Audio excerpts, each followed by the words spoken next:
Como solver os problemas pessoais.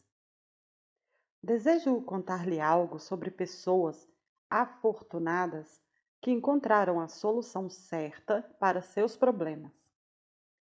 Elas seguiram um plano muito simples, porém bem prático e, em cada caso, o resultado foi coroado de êxito.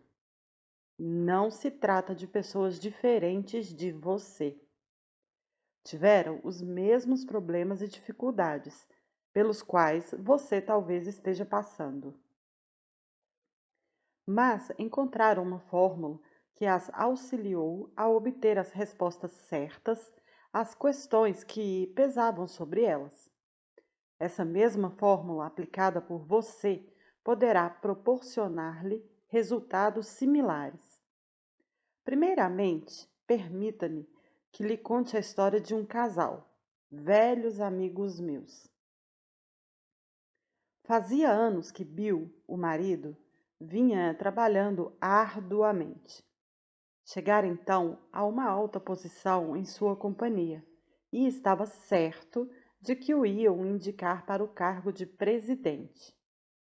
Aparentemente, não havia razão para que não se materializasse sua ambição, pois estava qualificado para aquele cargo, dados a sua capacidade, preparo e experiência. Além disso, tudo indicava que seria ele o escolhido para o cargo. Aconteceu que, ao realizar-se a eleição da diretoria, não o nomearam. Trouxeram de fora outro homem para exercer a posição de presidente. Eu tinha chegado à cidade, justamente depois que se tinha verificado aquele golpe. Mary, a esposa, estava revoltadíssima. Durante o jantar, expôs com azedume tudo aquilo que gostaria de dizer àquela gente. Todo o seu desapontamento, humilhação e frustração transpareceram nas suas palavras de revolta. Bill, pelo contrário, mostrava-se calmo. Evidentemente, sentia-se ferido em seu amor próprio. Achava-se desapontado e confuso. Mesmo assim, recebeu corajosamente o golpe. Como era uma pessoa essencialmente amável, não era de surpreender que deixasse de mostrar-se irritado ou violento em sua reação. Mary queria que ele se demitisse imediatamente. Instou para que dissesse àquela gente tudo o que precisavam ouvir e os deixasse depois. Ele não parecia propenso a tomar tal atitude. Disse que talvez fosse melhor continuar. Trabalharia com o novo presidente e auxiliá-lo-ia da melhor maneira que pudesse. Tal atitude poderia parecer realmente difícil. Contudo, ele tinha trabalhado tantos anos para aquela companhia que não haveria de sentir-se feliz em outro lugar. Além disso, comentou ele, achava que, naquela posição secundária, a companhia poderia continuar a utilizar-se de seus serviços. A mulher voltou-se então para mim e perguntou o que eu faria naquele caso.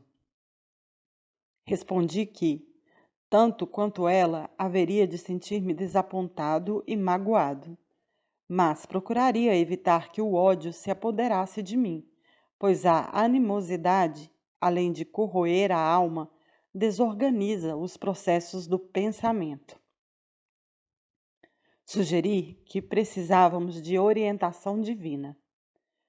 Naquela situação, precisávamos de uma sabedoria que estava além de nossa capacidade. Havia tal conteúdo de ordem emotiva no problema que, sem orientação divina, não iríamos poder meditar sobre o problema de uma maneira objetiva e racional. Sugeri, portanto, que guardássemos silêncio por alguns minutos e ficássemos sentados serenamente, numa atitude de oração, volvendo nossos pensamentos para aquele que dizia: Onde 2 ou 3 estiverem reunidos em meu nome, ali estarei no meio deles. Mateus 18, 20. Fiz ver que éramos 13 e que, se pudéssemos fazer com que nossos espíritos se reunissem em seu nome, ele estaria então também presente para tranquilizar-nos e mostrar-nos o caminho que deveríamos seguir. Não foi fácil à esposa resignar-se àquela ideia, mas como era uma criatura inteligente, acabou concordando com o plano. Passados os minutos de silêncio que sugerira, propus que dessemos as mãos. Embora estivéssemos num restaurante público, faria minha oração. Na oração, pedi a orientação de Deus. Pedi paz de espírito para Bill e Mary. Fui mais além, pedindo a Deus que abençoasse o novo presidente da companhia. Orei também para que Bill pudesse adaptar-se à nova administração e prestasse um serviço ainda mais eficiente do que o havia prestado anteriormente. Após a oração, permanecemos em silêncio durante certo tempo. A esposa rompeu-o com um suspiro e observou: Realmente, creio que esse é o modo acertado de agir. Quando soube que o senhor vinha jantar conosco, receei que nos aconselhasse a tomar uma atitude cristã, no caso. Francamente, não me aprazia fazê-lo. Estava possessa. Mas, naturalmente, compreendo que a resposta certa para o problema tem de ser obtida da maneira como o fizemos.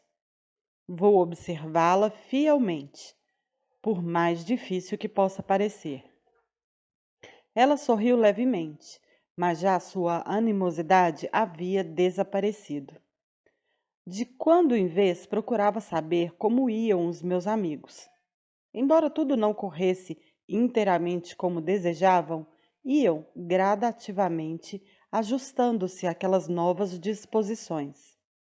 Puderam vencer o desapontamento e a má vontade. Mesmo Bill me confiou que estava gostando do novo presidente. De certo modo, tinha até prazer em trabalhar com ele, pois este o consultava sempre e parecia confiar bastante nele. Mary mostrou-se amável para com a mulher do presidente. De fato, chegaram a ponto de cooperarem em tudo e para tudo. Passaram-se 2 anos. Certo dia, cheguei à cidade, onde moravam, e telefonei-lhes. Oh, é tal minha alegria que mal posso falar, disse Mary. Comentei que deveria tratar-se de coisa muito importante para deixá-la naquele estado. Sem dar atenção à minha observação, continuou. Aconteceu-nos a coisa mais maravilhosa. O senhor fulano, ela mencionou o nome do presidente, foi chamado por outra companhia. Trata-se de uma grande promoção. Será um cargo especial que o tirará de nossa organização. Vai ter uma posição ainda melhor e fez uma pergunta. Adivinha o que se passou? Bill acaba de ser notificado que é agora o presidente da companhia. Venha imediatamente para que nós 3 possamos render graças.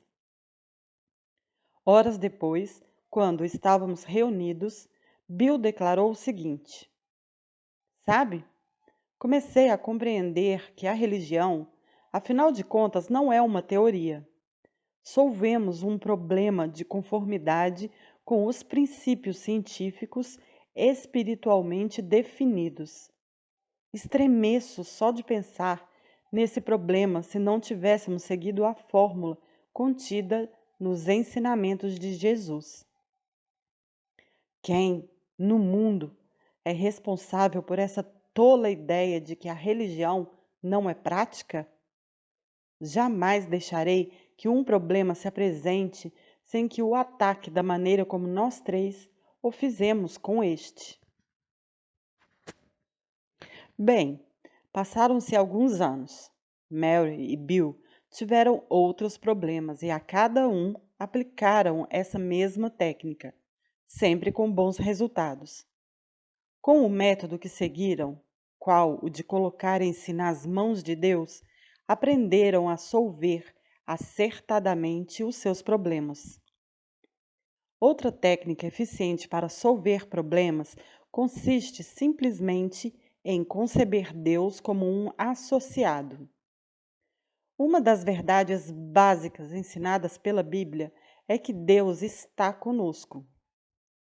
De fato, a religião começa com esse conceito, pois quando Jesus Cristo nasceu, deram-lhe o nome de Emanuel, que significa Deus conosco. A religião nos ensina que, em todas as dificuldades, problemas e circunstâncias desta vida, Deus está sempre perto. Podemos falar-lhe, depender dele, receber seu auxílio e ter o inestimável benefício de conseguir o seu interesse, apoio e ajuda.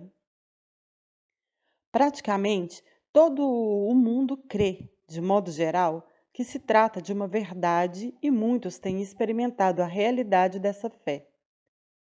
Na obtenção de soluções corretas para seus problemas, torna-se, porém, necessário ir um pouco mais além da fé. Deve-se pôr realmente em prática a ideia da presença de Deus. Creia sempre que Deus é tão real quanto sua esposa ou seu sócio comercial ou o seu mais íntimo amigo. Converse sempre com ele sobre seus problemas. Creia que ele o ouve e lhe dá a devida atenção. Suponha que ele impõe em seu espírito, através do consciente, as ideias e previsões acertadas que se tornam necessárias para a solução de seus casos. Creia definitivamente que, nessas soluções, não haverá erros, que você será guiado em suas ações de conformidade com a verdade contida no resultado certo. Um negociante veio falar comigo um dia, em seguida a uma reunião do Clube dos Rotarianos, numa cidade do Oeste, durante a qual fiz um discurso. Contou-me que algo que havia lido em um de meus artigos tinha, conforme suas próprias palavras, revolucionado completamente sua atitude e salvado seu negócio. Naturalmente, aquilo me interessou. Senti-me satisfeito de saber que o pouco que eu dissesse poderia trazer um resultado assim esplêndido. Estava enfrentando uma temporada difícil em meus negócios, disse-me. De fato, a situação estava tornando-se muito séria. Não sabia como iria poder salvar-me. Uma série de circunstâncias desfavoráveis, regulamentos e deslocamentos da economia do país em geral, afetara profundamente o meu ramo de negócio. Li o artigo do senhor, no qual propugnava a ideia de se tomar Deus como associado. Creio que o senhor empregou esta frase: efetue um amalgamento com Deus. Quando li aquilo, pareceu-me uma ideia um tanto louca. Como um homem, uma criatura humana, poderia tomar Deus como associado? Além disso, sempre pensava em Deus como um ser imenso, maior que o homem, que eu. Perante ele, deveria parecer um inseto. Mesmo assim, o Senhor declarava que o devíamos tomar como associado. Afigurava-se-me uma ideia ridícula. Aconteceu que um amigo me deu um de seus livros. Nele encontrei essas mesmas ideias. O senhor narrava histórias verdadeiras acerca de pessoas que havia seguido seus conselhos. Parecia que eram todas pessoas de grande sensibilidade. Mesmo assim, não me sentia convencido. Sempre tinha a ideia de que os pastores são idealistas teóricos e nada sabem sobre negócios e assuntos práticos. Deixei então de pensar no que o senhor tinha escrito, confessou ele com um sorriso. Contudo, aconteceu um dia uma coisa interessante. Tinha ido ao escritório e me sentia de tal forma deprimido que cheguei a pensar em dar um tiro nos miolos, como a melhor coisa que tinha a fazer para ver-me livre dos problemas que me assaltavam. Foi então que me acudiu ao espírito aquela ideia de tomar Deus como sócio. Fechei a porta, sentei-me na cadeira e pus a cabeça sobre os braços, na mesa. Poderia confessar-lhe que, em muitos anos, poucas tinham sido as vezes em que orei. Mas, naquele dia, orei como nunca tinha orado. Falei a Deus que tinha ouvido a respeito daquela ideia de tomá-lo como sócio, que não sabia verdadeiramente o que isso significava e como se fazia tal coisa. Contei-lhe que estava perdido e que as ideias que me vinham ao espírito eram assustadoras. Disse-lhe ainda que me sentia completamente confuso e muito desanimado. E falei depois o seguinte: ó Deus, não posso oferecer-vos muita coisa em matéria de sociedade, mas associai-vos comigo e ajudai-me. Não sei como vós podereis auxiliar-me, mas desejo ser auxiliado. Por isso, coloco meus negócios, toda a minha pessoa, minha família e meu futuro em vossas mãos. Aceitarei tudo o que vós disserdes. Nem sei como vós ireis dizer-me o que eu devo fazer, mas estou pronto a ouvir e a seguir vosso conselho, se o derdes de maneira clara. Bem, foi essa minha oração, continuou ele. Depois que a terminei, fiquei sentado junto à mesa. Penso que estava esperando que acontecesse algum milagre, mas nada aconteceu.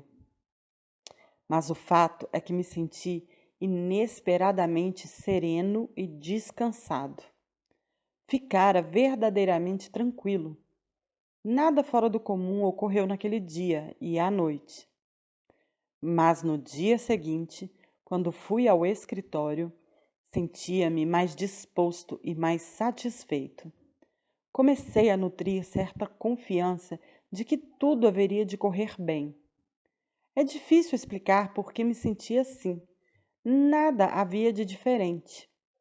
De fato, poderia até dizer que as coisas pareciam um pouco mais sombrias, mas eu me sentia diferente, pelo menos um pouco diferente. Aquela sensação de tranquilidade não me abandonou.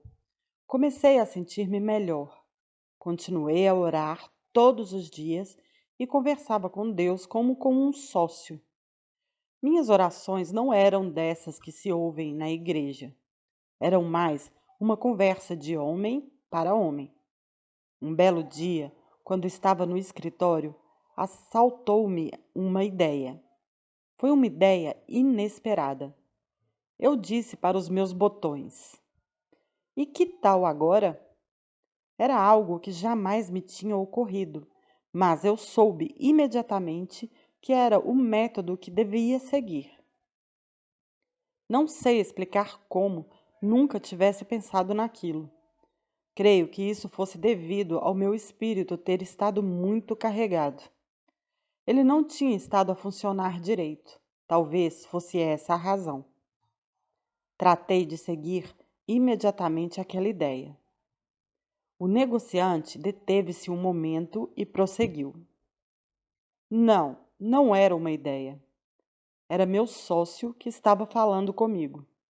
Pus logo em prática a sua ideia e as coisas começaram a mudar.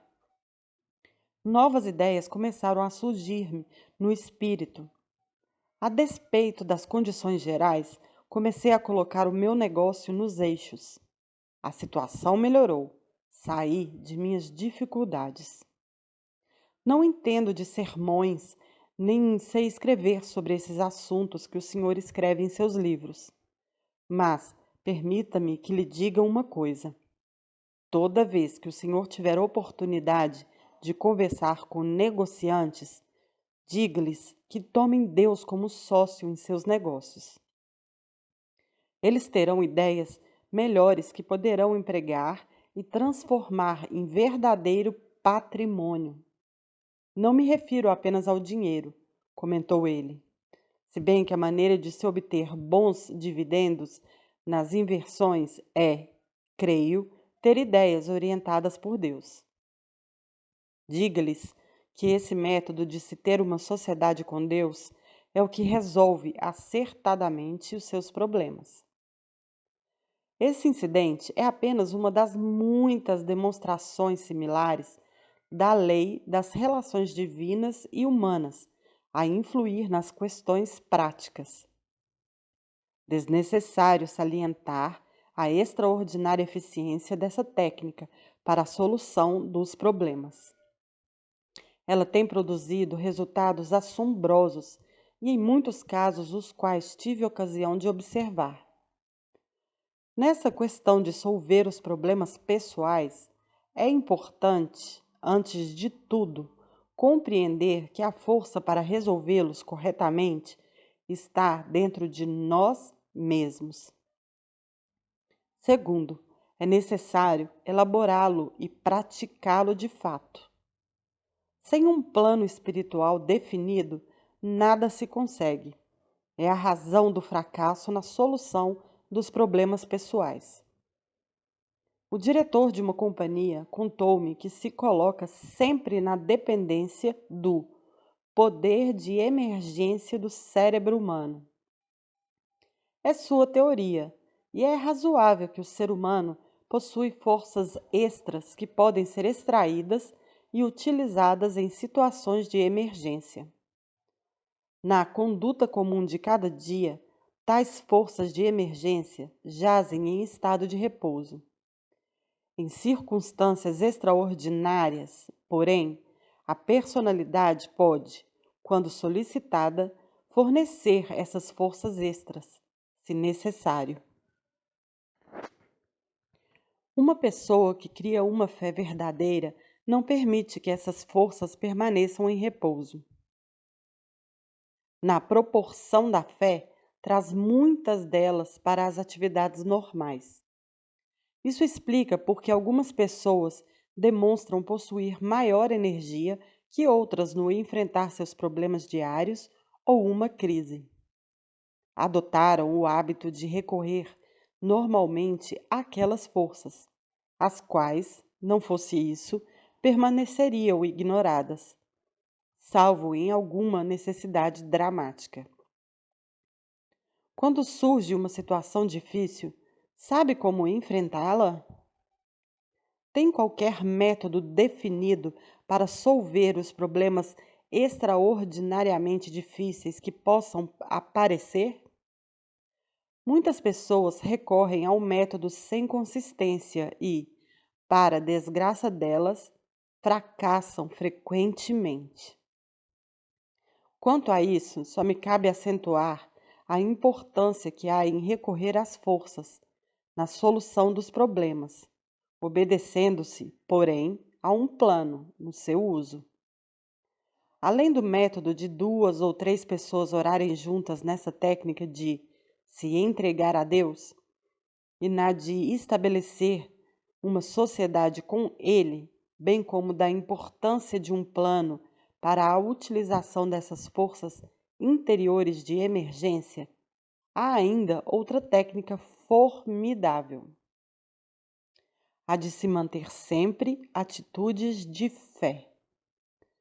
Li a Bíblia durante muitos anos antes que tivesse compreendido que ela procurava dizer-me que, se eu tivesse fé, mas uma fé verdadeira, poderia vencer todas as minhas dificuldades, enfrentar todas as situações, pairar acima de todas as derrotas e solver todos os problemas embaraçados que tivesse em minha vida. O dia em que compreendi isso foi o maior dia de minha vida.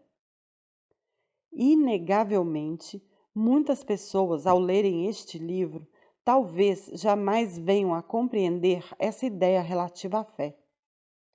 Espero que você a compreenda agora, pois ela é, sem dúvida, uma das mais poderosas verdades do mundo, no que diz respeito ao êxito oriundo da conduta humana. A Bíblia repisa sempre essa verdade. Se tiveres fé, que ela seja mesmo do tamanho de um grão de mostarda, nada será impossível para ti. Mateus 17, 20. A Bíblia a ela se refere de modo absoluto, real e verdadeiro.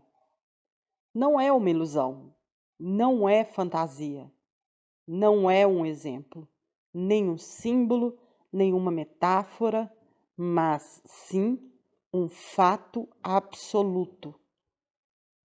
A fé, mesmo que seja do tamanho de um grão de mostarda, solverá seus problemas, qualquer deles, todos eles, se você a tiver e a puser sempre em prática. De acordo com a tua fé é que receberás. Mateus 9, 29.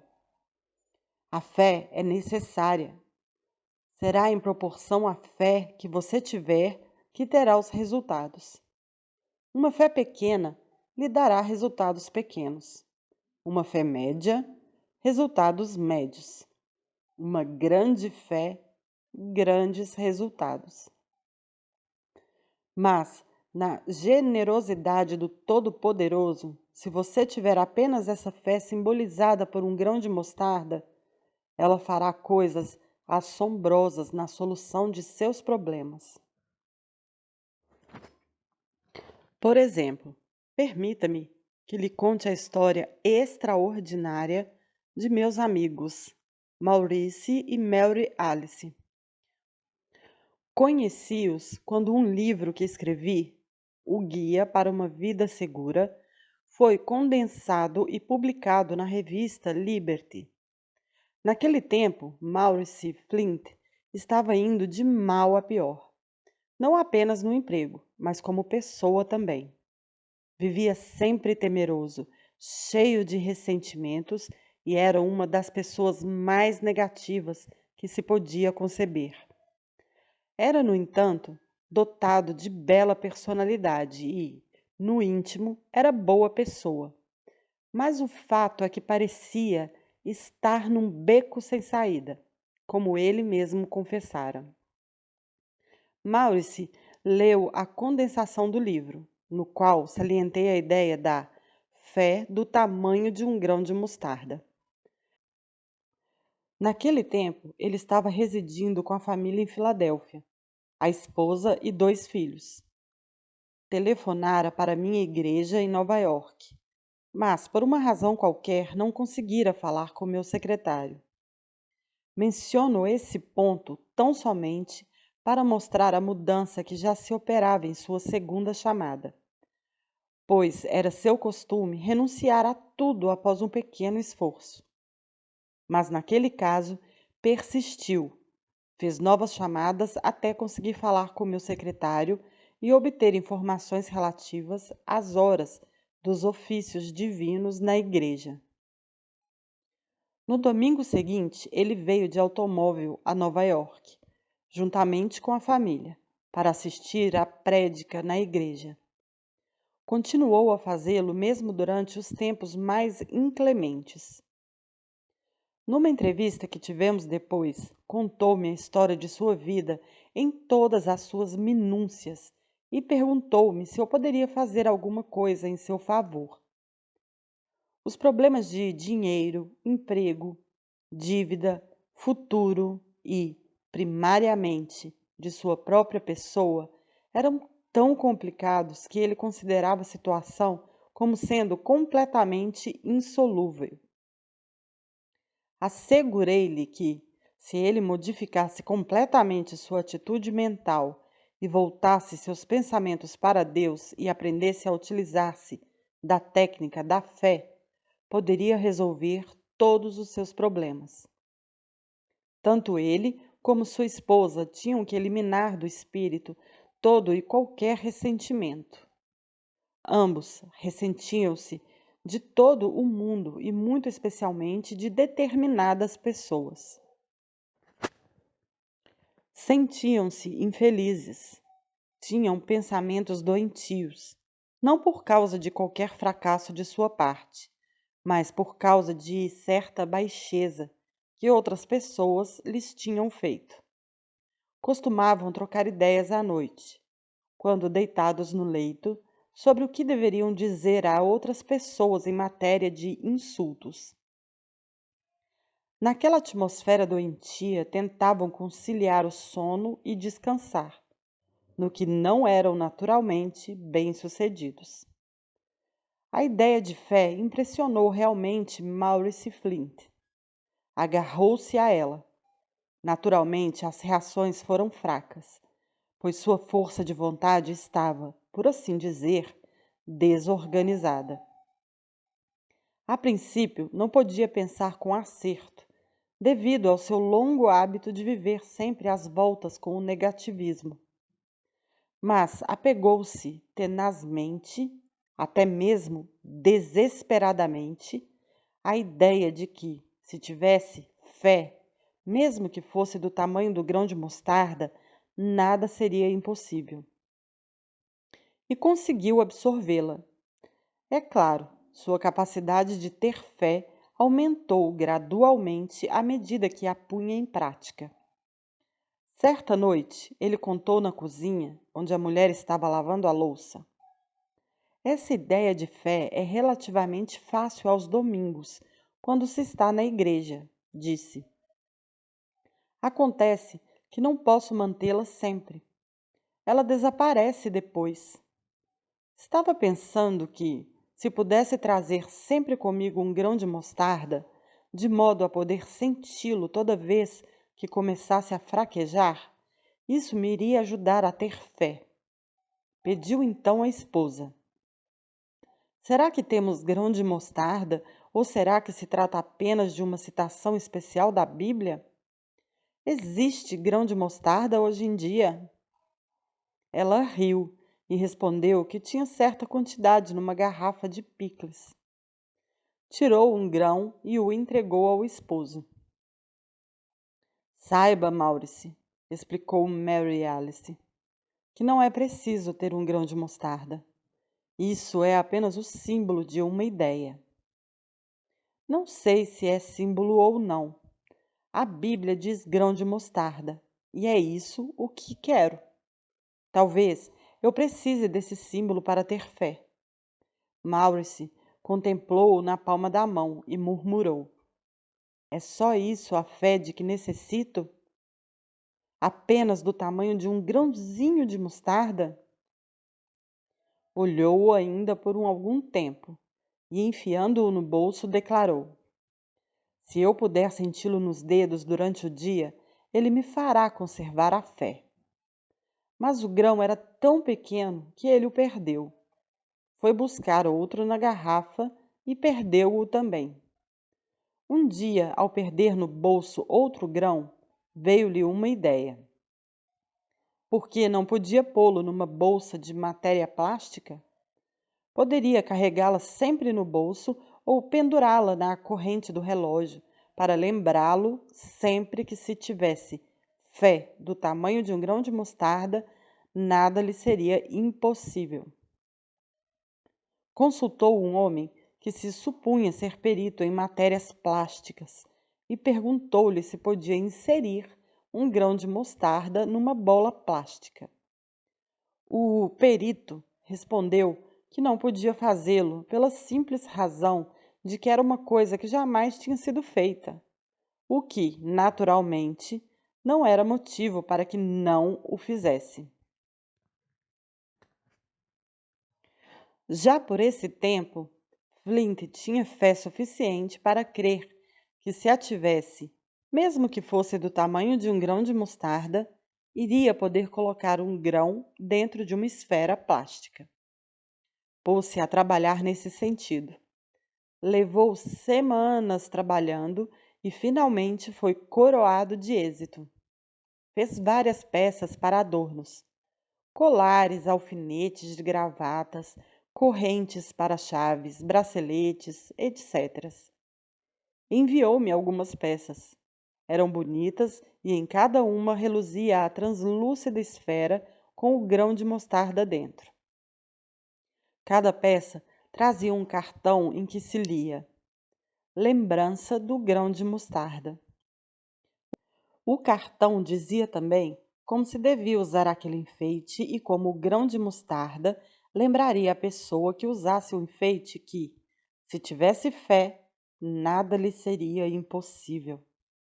Maurice perguntou-me se eu achava que se podia mercantilizar aqueles artigos. Mostrei-me um pouco duvidoso, confesso, e mostrei-os a Grace Osler, redator consulente da revista Guide Post. Grace levou os enfeites ao nosso mútuo amigo, Sr. Walter Hovinger, presidente do Baldwin, loja de departamentos, um dos maiores administradores de lojas nos Estados Unidos. Ele viu imediatamente as possibilidades daquele projeto. Imagine minha surpresa e prazer quando li, nos jornais de Nova York, uns dias depois, um anúncio que ocupava 2 colunas e dizia: símbolo de fé. Um genuíno grão de mostarda encerrado em contas de vidro cintilante empresta ao bracelete um grande significado. O anúncio citava a passagem da Bíblia: se tiveres fé, que ela seja mesmo do tamanho de um grão de mostarda, nada será impossível para ti. Mateus 17:20. Os artigos tiveram grande saída. Agora, centenas de lojas em todo o país dificilmente conseguem manter um estoque de tais produtos. O casal Flint tem uma fábrica numa cidade do Oeste Central que produz essas lembranças com o grão de mostarda. É curioso, não? Um fracassado vai à igreja e ouve um texto da Bíblia e cria um grande negócio.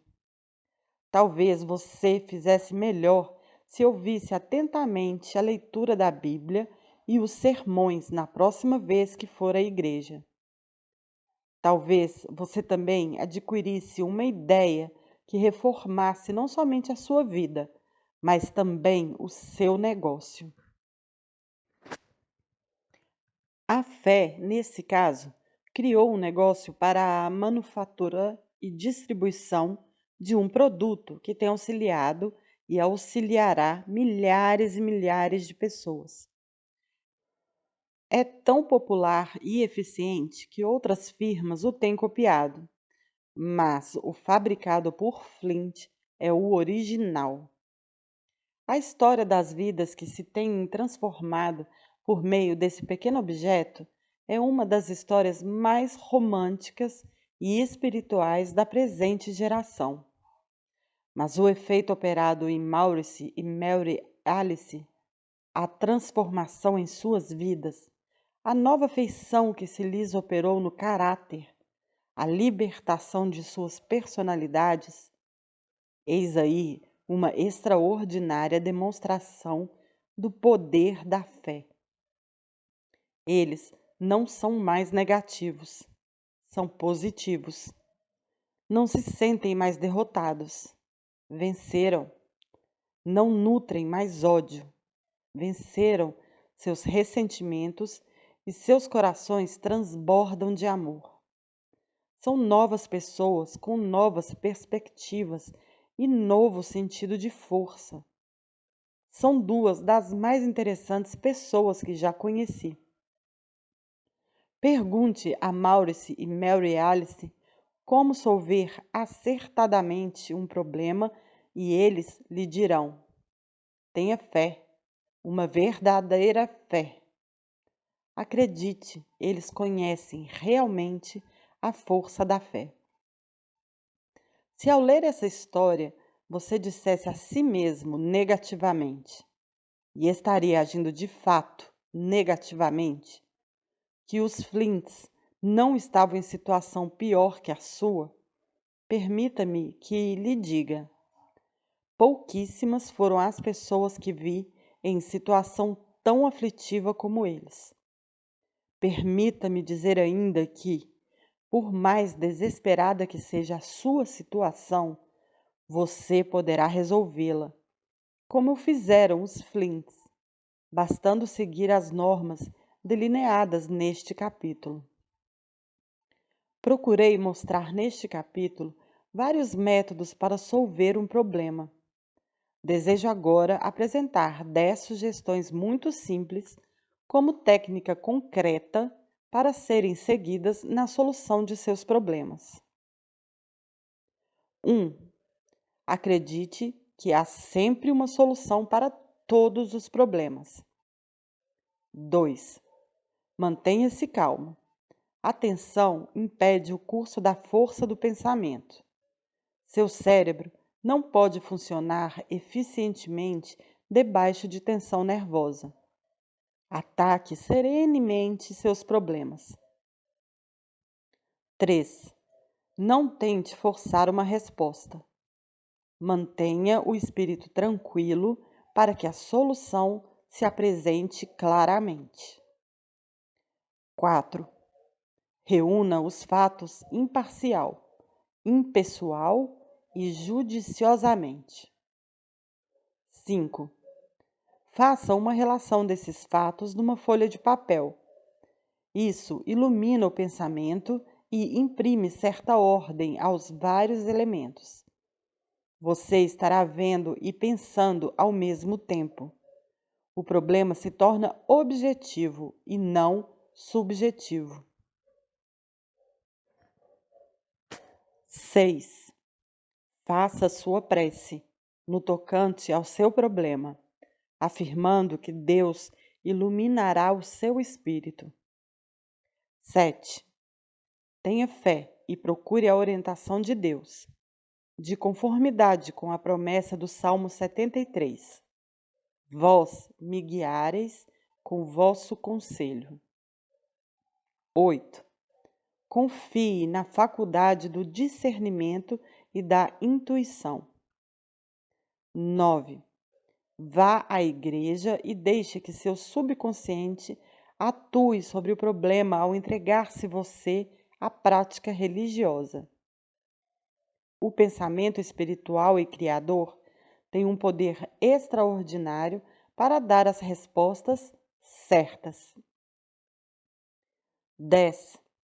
Se você seguir fielmente essas normas, a resposta que se formar em seu espírito ou que vier a verificar-se será a resposta certa para o seu problema.